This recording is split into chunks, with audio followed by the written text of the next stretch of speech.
मैं आपसे हेल्थ से मुतालिक सवाल पूछना चाहता हूँ कि जो मालेगांव का हेल्थ सिस्टम जिस तरह से काम कर रहा है, क्या आप इसकी कारकर्दगी से मुतमईन हैं?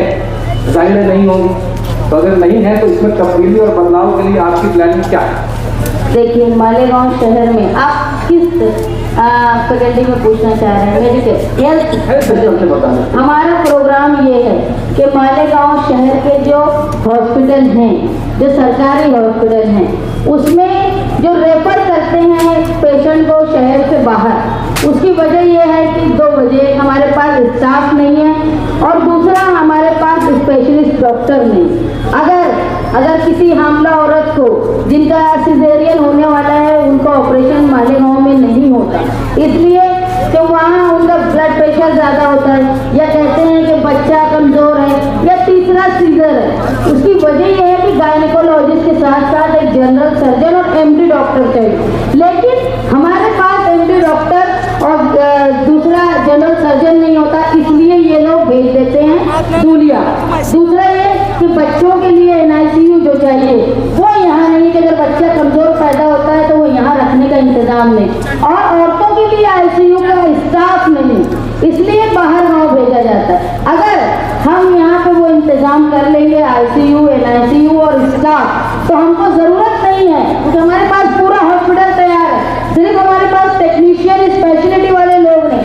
अगर हम ये इंतज़ाम कर लेंगे, जो मैं वादा कर रही हूँ शहर से, कि अगर हम इक़्तिदार में, मैं मालेगांव शहर का नुमाइंदा बनती हूँ, तो हम टेक्नीशियन के साथ साथ स्पेशलिटी रखने वाले डॉक्टर लाएंगे, ताकि लोगों को शहर से बाहर न जाना पड़े। ये मेरी सोच है। पूछना चाहे तो 5 मिनट में पूछ ले। पूछने से हेलो, मैं स्टूडेंट हूँ। क्या मालेगांव में स्कॉलरशिप बच्चों को क्यों नहीं मिल रही, और मालेगांव में एक भी सरकारी कॉलेज क्यों नहीं है? आप एक MLA के तौर पर इसका बयान कीजिए। देखिए, मालेगांव शहर में स्कॉलरशिप नहीं मिल रही है। ये पहली बात है कि बच्चों में बहुत ज़्यादा स्किल है, हमारे यहाँ बच्चे बहुत एबल है। यही बच्चे जब शहर के बाहर जाते हैं ना, तो वो मालेगांव शहर का नाम ऊंचा करते हैं, लेकिन मालेगांव शहर में रह के इनको स्कॉलरशिप नहीं मिलती। उसकी वजह है कि यहाँ इनको गाइडलाइंस देने वाले लोग सही नहीं, खास तौर पे वो लोग जो इक़्तिदार करते हैं, जिनकी जिम्मेदारी है वो खुद कुछ नहीं जानते, तालीम याफ्ता नहीं। और कॉलेज जो लाने की बात आपने कही, कॉलेज लाने के लिए कोशिश किसी नुमाइंदे ने नहीं की। असल में नुमाइंदे यहाँ जाहिल आए या फायदा कमाने की कोशिश करते रहे। अगर आप लोगों ने मेरा साथ दिया, तो जिस तरह साथी निहाल अहमद साहब ने मालेगांव शहर में फार्मेसी माइनॉरिटी कॉलेज लाई थी, सिर्फ इसलिए कि जब मालेगांव शहर में एक ही मेडिकल स्टोर थी और फसाद के वक्त वो हिंदू एरिया में थी, लोग जा नहीं पाते थे। उसी वक्त निहाल साहब ने तय कर दिया था कि मैं ऐसी कॉलेज मालेगांव शहर में लाऊंगा कि हर गली में एक मेडिकल स्टोर होगी। तो ये समझ लो, मालेगांव शहर की जो फार्मेसी कॉलेज है, वो सरकारी कॉलेज ऐसी है फार्मेसी की कि DCOM के पूरे महाराष्ट्र में अगर 20 स्टूडेंट मुसलमान होते हैं, तो अकेले मालेगांव की निहाल अहमद की जो फार्मेसी कॉलेज है, उसमें 40 स्टूडेंट होते हैं। ये तोहफा था और वही काम मैं करने की कोशिश करूँगी। और किसी को पूछना है?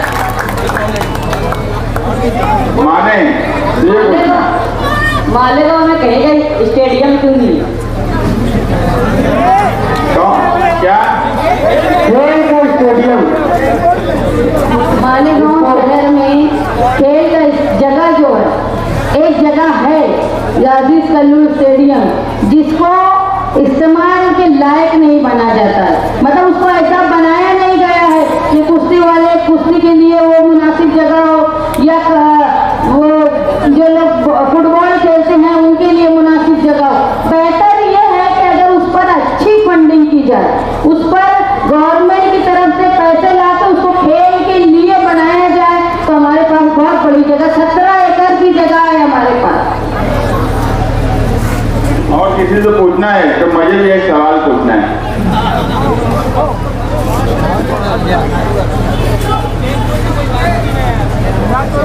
हमारे शहर के अंदर जो मुसलसल नल पट्टी बढ़ रही है, इसके ताल्लुक से कहना चाहिए कि पूरा शहर परेशान है। तो उसके ताल्लुक से आप लोग इंशाअल्लाह कभी असंभवी हाल पहुँचे, अल्लाह करे आप कामयाबी आप लोगों के कदम चूमे, तो इसके ताल्लुक से आप लोग क्या कहना चाहते हैं?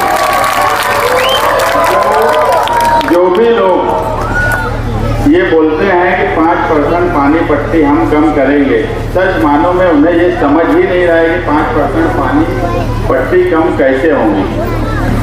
5% जब गिरना डैम की स्कीम आई IHSDP की, तो उसमें ये शर्त थी कि ना नफा ना नुकसान की बुनियाद पर पानी दिया जाएगा, और उस स्कीम के हिसाब से 5% पानी पट्टी बढ़ती गई। हम लोग जो बार बार बोलते हैं कि तलवाड़ा की पाइपलाइन शुरू करो, जो अभी शुरू हुई, वो हम लोगों की ही कोशिश से शुरू हुई। मालेगांव शहर में ऐसा हुआ कि पिछले 15 सालों से धीरे धीरे तलवाड़ा का पानी कम कर दिया गया और गिरना डैम का पानी लेना शुरू किए। गिरना डैम के पानी को पंपिंग से लेना पड़ता, और वो पानी पे 12 से 13-14 करोड़ बिजली का बिल है। गिरना डैम किराए का डैम है, हमारा खुद का मिल्कियत नहीं है, उसका किराया देना पड़ता। दिखती बात है कि खर्च बढ़ रहा है, और तलवाड़ा का जो पानी है वो नेचुरल फ्लो से आता। अगर हम 50% पानी तलवाड़ा से लेना शुरू कर दे और 50% पानी गिरना डैम से लेना शुरू करें, तो ना नफा ना नुकसान का जो वो बना हुआ है, यानी एक स्टेप जो आई है, वो पैरेलल हो जाएंगी। इसलिए हमारी कोशिश है कि जैसे ही चुन के आएंगे, हम सबसे पहले 50% से ज़्यादा पानी तलवाड़ा से लेंगे और वो पानी पट्टी हम अपने आप कम कर देंगे। ये एकदम सीधा सीधा उसका हाल है। ये मालेगांव में मौजूदा एमएलए और साबिक एमएलए को इतना भी अगर समझ होगी तो मेरे सामने बात कर ले। पानी पट्टी इंशाअल्लाह हम हर हाल में कम करके बताएंगे। बस अब 2 मिनट का टाइम है, मुझे भी एक सवाल पूछना है। अभी आप लोगों ने वहाँ कमिश्नर के पास धरना दिया था, पानी जो है 1 दिन आगे से कराने के लिए, तो शाहीन साहिबा भी वहाँ बैठी थी, तो उनको ये आश्वासन दिया था कि हमारे जो काम करने वाले लोग इलेक्शन मीटिंग के लिए नासिक वगैरह गए तो आएंगे, तो आज दिन में फैसला करेंगे। उस बात को 2 महीना हो गया, लेकिन आज तक 1 दिन आगे पानी से कोई बात ही नहीं बढ़ी आती।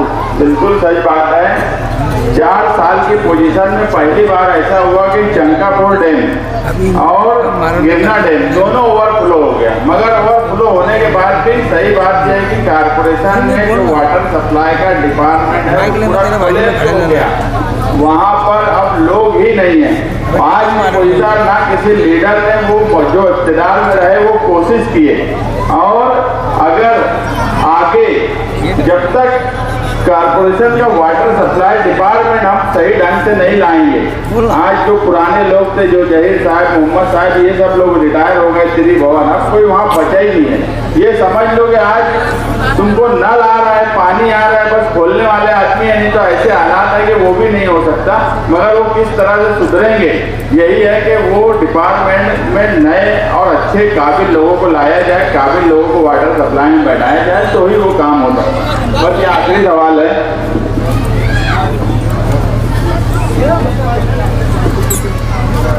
आर्मी और पुलिस स्टेशन के ये जो कर्मचारी की ट्रेनिंग होती है, क्या वो मालेगांव में हो सकती है, और क्या ट्रेनिंग कैंप डाल सकते हैं मालेगांव में?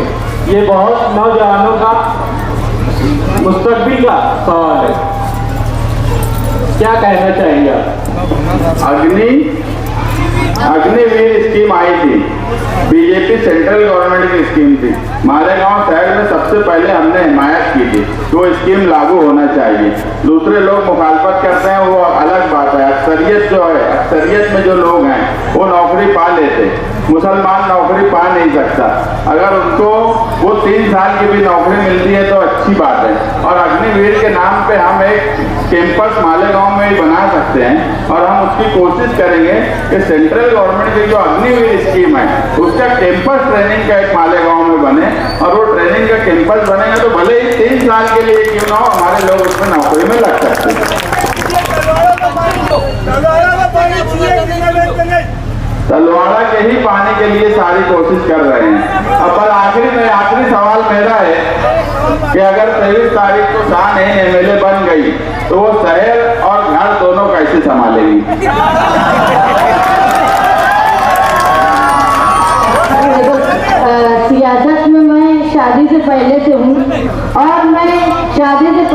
और शादी के बाद भी सियासत में हूँ। उस वक्त भी मैं घर बखूबी संभाल रही थी और सियासत में सदारत भी बखूबी कर रही थी। जैसे करते आई हूँ वैसे ही करूँगी।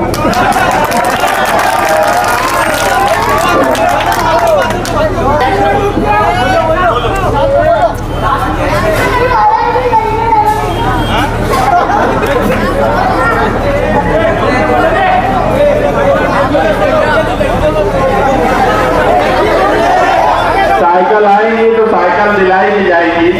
आप 20 नवंबर को साइकिल पर भरपूर वोट दीजिए।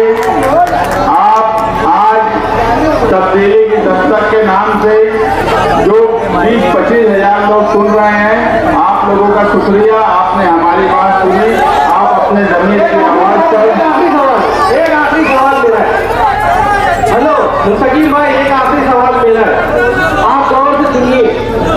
2014 में मुफ्ती साहब इलेक्शन हार गए, उसके बाद 2019 में मुफ्ती साहब इलेक्शन जीते और वो आप लोगों का उसमें 50% हाथ था जिताने में। तो आज अब इसके ताल्लुक से क्या होता? आप ही लोगों ने तो मुफ्ती साहब को जिताया 50%। मुफ्ती साहब 2019 का इलेक्शन जीतने के बाद पहली मीटिंग ली। पूरा शहर जानता है कि उन्होंने एक बात बोला कि अगर मुस्तकीम डिग्निटी नहीं होता तो मैं इलेक्शन नहीं जीतता। अब मुस्तकीम डिग्निटी इधर नहीं है, इधर है। बस यही जवाब है कि अब मुस्तकीम डिग्निटी उधर नहीं है, इधर है। और मैं इससे पहले भी बोल चुका हूँ कि हम इलेक्शन जो है जीतने के लिए आए हैं। इलेक्शन का पूरा हर चीज की तैयारी हमारी है और इलेक्शन हम हर हाल में इंशाअल्लाह जीतेंगे। बस आपकी ताकत, आपका जोश, आपकी दुआएं हमको चाहिए। और यहाँ से जाने के बाद आप अपने तौर पर सिर्फ इतना सुन लेना और चले जाना इलेक्शन नहीं है। हमारी कोशिश सब अपनी जगह है, रैली, जलसा, जुलूस, मगर आप लोग जो है यहाँ से जाने के बाद लोगों को समझाइए कि 25 सालों में क्या मिला और इस शहर में तब्दीली क्यों जरूरी है। हम लोग यहाँ आए, हमारी बातें सुनी।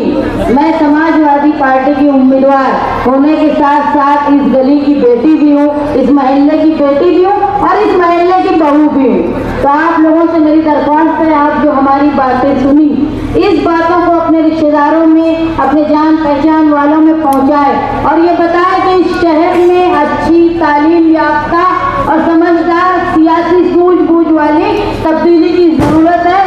मैं उम्मीद करती हूँ ये शहर मेरे साथ है, मेरा निशान साइकिल है। और जो बच्चे ने कहा कि साइकिल मिलेगी क्या, तो मैं ये बोलती हूँ साइकिल जीतेगी, साइकिल मिलेगी और ये शहर का रास्ता भी इस लायक हो जाएगा कि तुम साइकिल चला पाओगे।